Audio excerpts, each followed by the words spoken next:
ప్రపంచంలో ఏ దేశానికి పోయినా హైయెస్ట్ పర్ క్యాపిటల్ ఇన్కమ్ తెలుగువాడు. ఇక్కడ సౌత్ ఇండియాలో lowest per capital income Andhra Pradesh. Telangana highest per capital income in India.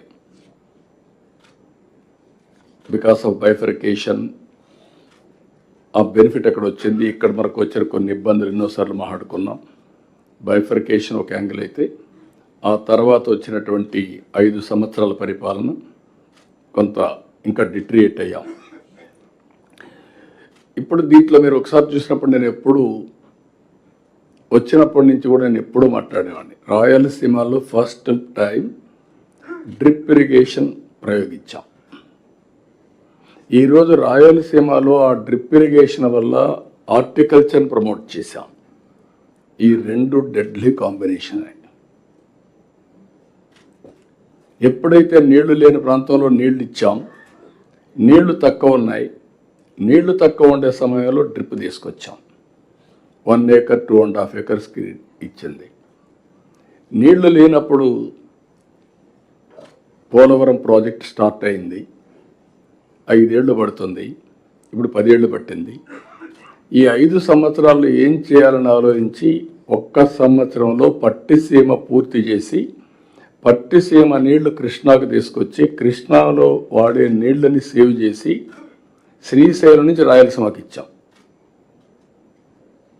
That is only single day. మీకు ఏ విధంగా వస్తాయో ఇంపాక్ట్ అనేది మీరు గుర్తుపెట్టుకోవాలి. ఈరోజు వర్షాలు పడ్డాయి. మొన్న 100 డేస్లో అంద్రే నీవా పూర్తి చేసి 738 కిలోమీటర్లు తీసుకుపోయి కుప్పానికి నీళ్ళు ఇచ్చాం. అక్కడ అన్ని చెరువుల్లో నీళ్లు పెడుతున్నాం. ఈరోజు ఎంత ఆనందం అంటే ఈసారి వర్షాలు పడ్డాయి. 90% రిజర్వాయర్స్లో నీళ్లు ఉన్నాయి. అది 95 కూడా పోతుంది. నేను వాటర్ సెక్యూరిటీ మాట్లాడా. గోదావరిలో ఇప్పటికి కూడా కొన్ని వేల టీఎంసీ నీళ్లు సముద్రం లేకపోయినాయి. అదే సమయంలో కృష్ణాలో కొన్ని వందల టీఎంసీ, అవి కూడా వేలై ఉంటాయి. ఇప్పుడు కడాని ఎప్పుడూ పారున్నటువంటి పెన్నా కూడా ఫ్లడ్ వచ్చింది. ఇప్పుడు ఈరోజు మీరు చూస్తే సోమశిలకు నీళ్ళు ఇచ్చిన తర్వాత పెన్నా ఫుల్ అయ్యి సోమశిల పూర్తయి పెన్నా ద్వారా సముద్రంలోకి నీళ్లు పోయే పరిస్థితి వచ్చాయంటే పెన్నా రివైవ్ అయింది. కృష్ణా గోదావరి బ్రహ్మాండంగా వాడుతున్నాయంటే దట్ ఈజ్ నథింగ్ బట్ వరుణదేవుడు కరుణించాడు, మనం సద్వినియోగం చేసుకున్నాం.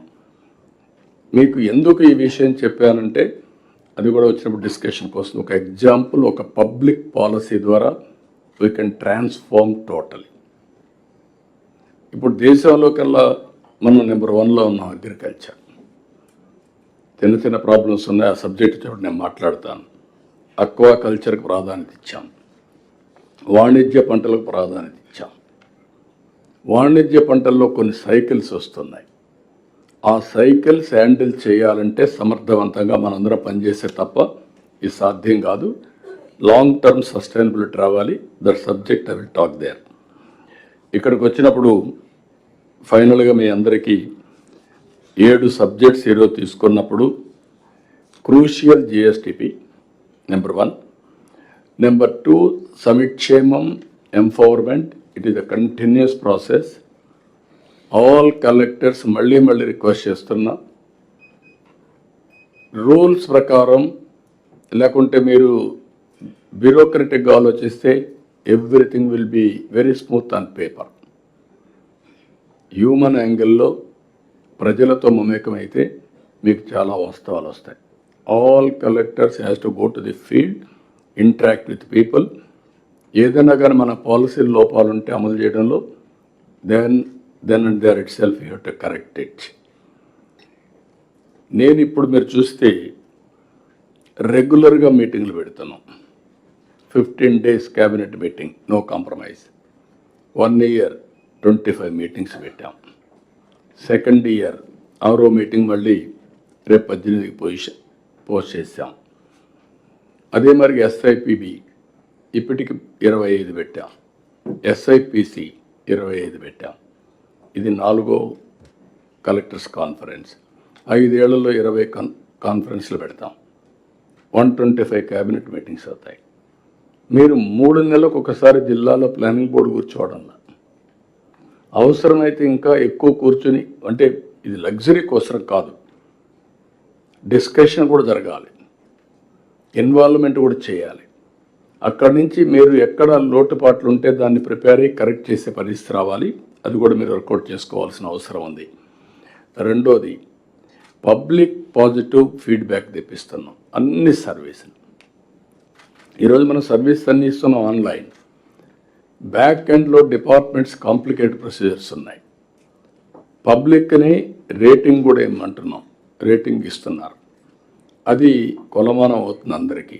మీరు వెల్ఫేర్ ఇస్తున్నారు. I'm very happy. As on today welfare ప్రోగ్రాంలలో pensions distribution the best in the state. 91% satisfaction level, highest satisfaction ఏదైనా ప్రోగ్రామ్ ఉందంటే పెన్షన్. దీంట్లో 2 రీజన్స్. ఒక రీజన్ మీకు ఇచ్చే డబ్బులైతే, రెండో రీజన్ అమలు చేసే విధానం. ఎవ్రీ పెన్షన్కి వినూత్నంగా ఆలోచించి ప్రజల్ని ఎంగేజ్ చేస్తున్నారు, కరెక్ట్గా రీచ్ అవుతా ఉంది. ఇచ్చే వ్యక్తి కూడా ఒక హ్యూమన్ యాంగిల్లో బిహేవ్ చేస్తున్నాడు, అరగెన్సే లేకుండా. అది one of the best program అయింది. ఇలాంటివి every program has to compete. 90% ఇవి రావాల్సిన అవసరం ఉంది. మూడోది, లాజిస్టిక్స్ అండ్ ఇన్ఫ్రాస్ట్రక్చర్. నేను వాటర్ చెప్పాను, power, roads, airports, ports, inland waterways. Logistics cost should be the lowest in the country ఉండాలి మంది ప్రపంచంలోనే. రెండోది, లాస్ట్ 5 years చూసాం, ఆల్ రోడ్స్ అన్ని పాట్ హోల్స్. కొన్ని నేషనల్ హైవేస్ కూడా పనులు జరగకుండా ఇబ్బంది పెట్టారు. Now I made it very clear. మీరే చూస్తారు, all national highways nobody should intervene. It is going on very well. మీరు ఇక్కడ collectors, are having a role. Land acquisition ఇవన్నీ పర్ఫెక్ట్గా చేయాలి. స్టేట్ హైవేస్ కూడా పర్ఫెక్ట్గా తీసుకొస్తాం. ఆ విషయం కూడా గుర్తుపెట్టుకోండి. పార్ట్ హోల్ అనే మాట ఏ రోడ్డు మీద ఉండడానికి వీలు లేదు. Every roads over a period of time it must be perfect. National international స్టాండర్డ్స్కి వెళ్తాం. ఆ సబ్జెక్ట్ మనం డిస్కస్ చేస్తున్నాం. హెల్త్, ఎడ్యుకేషన్, సంజీవని ఇవన్నీ తీసుకొచ్చాం. ఎడ్యుకేషన్లో కూడా mega teachers day, parents teachers day పెట్టాం. వేరియస్ ఇన్నోవేటివ్స్ ఉన్నాయి. ఎక్కువ మనం హ్యూమన్ రిసోర్స్ డెవలప్మెంట్ పైన కాన్సన్ట్రేట్ చేయాల్సిన అవసరం ఉంది. దీనిపైన కూడా ఆల్ కలెక్టర్స్ ఆ సబ్జెక్ట్ చదివారు, ఒక ఐడియా వస్తుంది మీకు. Next, Swachh Bharat, Swachh Andhra Pradesh, circular economy, Panchayati Raj మిత్రులు పవన్ కళ్యాణ్ గారు, నారాయణ గారు, మున్సిపల్ అడ్మినిస్ట్రేషన్, ఆల్ డిపార్ట్మెంట్స్. ఈ సర్క్యులర్ ఎకానమీలో ఇండస్ట్రీ అందరూ భాగస్వాములు కావాలి. Net zero is our concept. Green ఎనర్జీకి వెళ్తాం. గ్రీన్ ఎనర్జీకి వెళ్ళినాక పొల్యూషన్ ఫ్రీ వచ్చే పరిస్థితి రావాలి. ఇక్కడే మన ఆర్టీజీఎస్ అవేర్ వ్యవస్థ తీసుకొచ్చారు. They are going to measure 42 parameters real time. అది కూడా మీకు ఎక్స్ప్లెయిన్ చేస్తారు. Data is available real time. మీ డేటా ఫైల్లో వస్తుంది. Artificial intelligence is available. Decision making కూడా అదే మరిగా ఉంటుంది. ఈ స్వచ్ఛ ఆంధ్రప్రదేశ్ వచ్చినప్పుడు మీకు ఆ కాన్సెప్ట్ అంతా వస్తే మీకు ఒక ఐడియా వస్తుంది. Will explain. IT and IT enabled సర్వీసెస్లో నెక్స్ట్ లెవెల్కి వెళ్తాం. నేను ఇప్పటికి కొన్ని టచ్ చేశాను. మళ్ళీ ఆ సబ్జెక్ట్ వచ్చేప్పుడు మీకు ఒక ఐడియా వస్తుంది. ఇది కాకుండా revenue receipts and revenue department and regulatory departments ఇక్కడ చాలా ఎఫెక్టివ్గా పనిచేయాల్సిన అవసరం ఉంది. రెవెన్యూ హిస్టారికల్, ఎందుకంటే మనందరికీ ఆస్తి అనేది ఫండమెంటల్ రైట్, రాజ్యాంగం ఇచ్చిన హక్కు. అలాంటి ఫండమెంటల్ రైట్ కూడా దెబ్బతీసే పరిస్థితి, మన ఆస్తి వేరేవాడు రాసేసుకునే పరిస్థితి, లేకుంటే ఈ ఆస్తి ఇష్టం లేకపోతే గవర్నమెంట్ ఆస్తిని రికార్డు మార్చేసే పరిస్థితి. ఎంత గందరగోళం నా జీవితంలో ఎప్పుడూ చూడలేదు. చాలాసార్లు మీకు చెప్పాను. రెవెన్యూ మినిస్టర్కి క్యాబినెట్ సబ్ కమిటీ వేసాం.